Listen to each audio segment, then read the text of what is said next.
the make of them is the Murray Lee ones, isn't it? Yes? Yeah.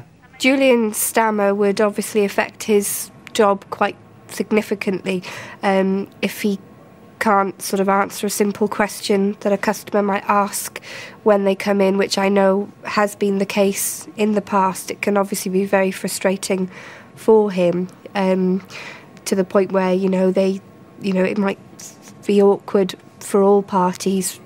Yeah, okay. Is that why you don't answer the phone? Because of that, yes.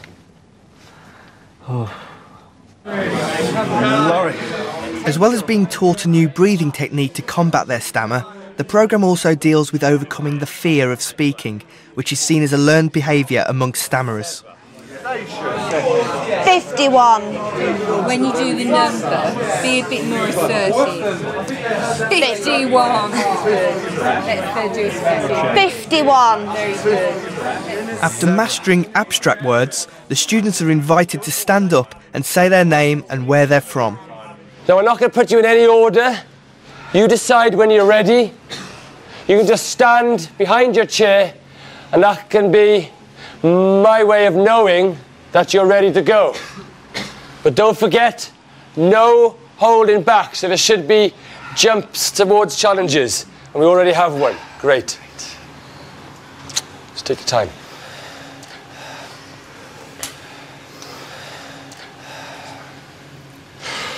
Julian Burgess.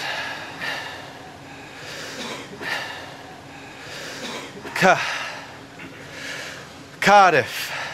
Fantastic.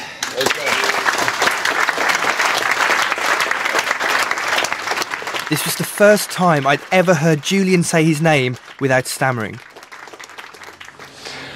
Now, Danielle, I really need you to project your voice, OK? Duh.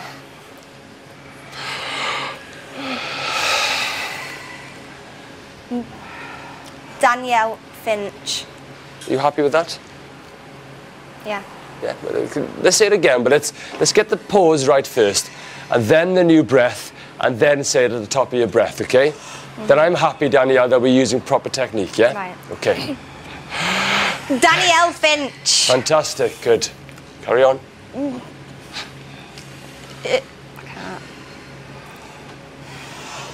can't. Wigan.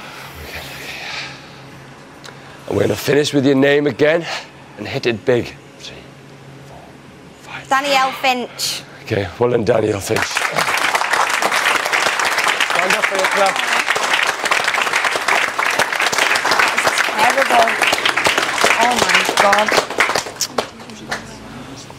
That was well bad. It's okay, I'm alright. I'm fine, honestly. You sure? Yeah, I promise.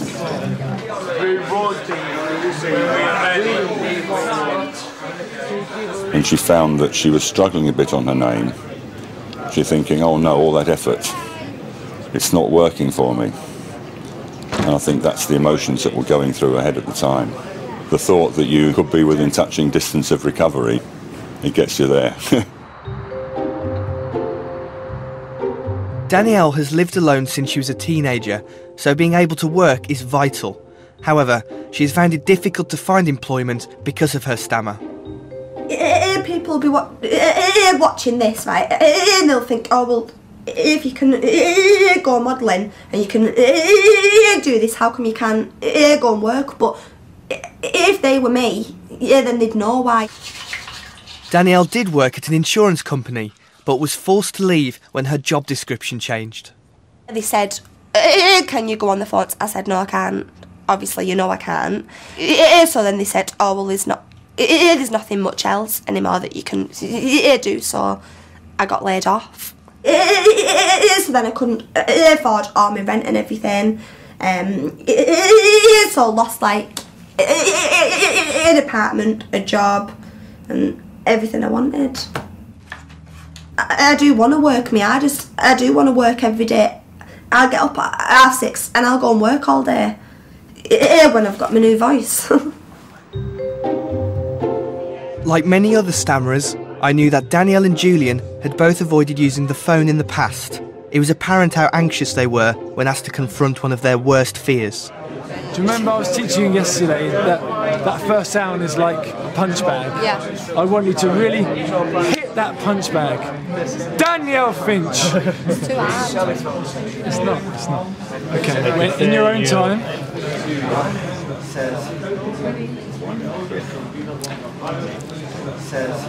Danielle Finch.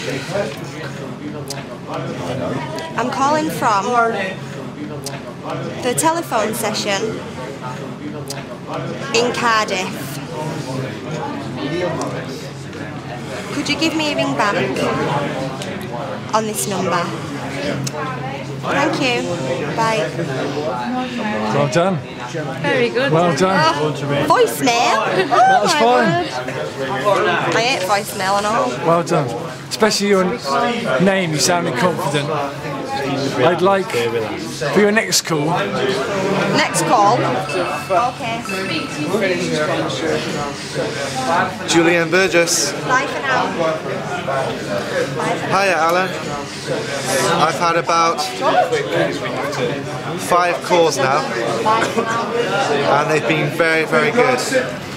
I've never left a voicemail on anybody's phone. I'd usually just hang up.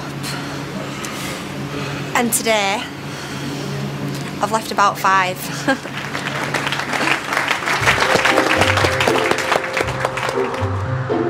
Julian and Danielle had improved within the confines of the hotel.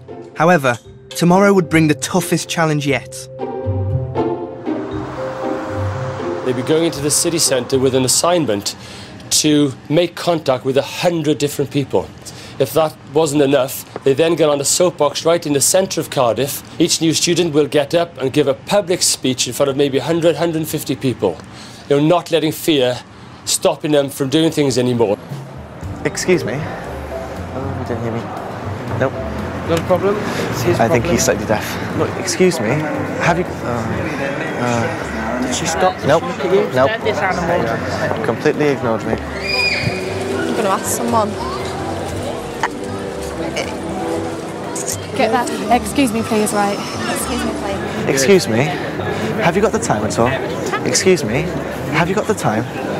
Excuse me, please. Do you know where Fountains is? Excuse me, please. See? Yeah, I'm not doing it. It's okay. Don't worry. No, I'm not doing it. I don't want to do it. Don't worry. See what I mean? I don't want to do it. I was concerned that the final challenge of the course was only moments away. If Danielle didn't pick herself up again, I feared that all her hard work may have been in vain.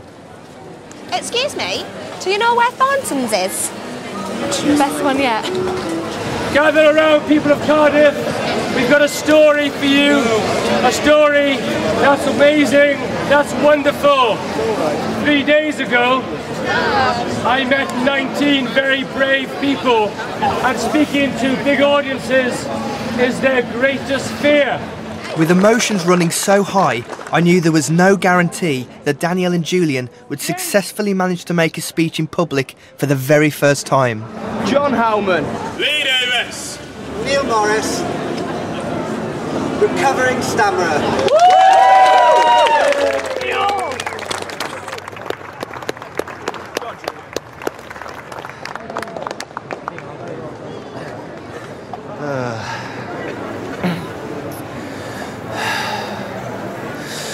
Julian Burgess.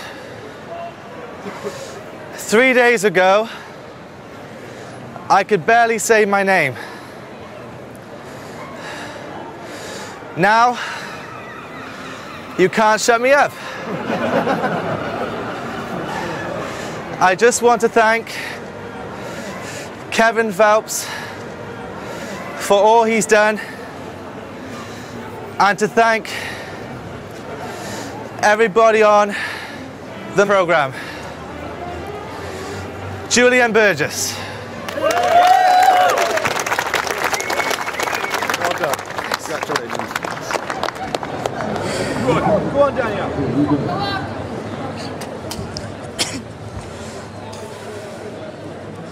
Danielle Finch. Recovering stammerer.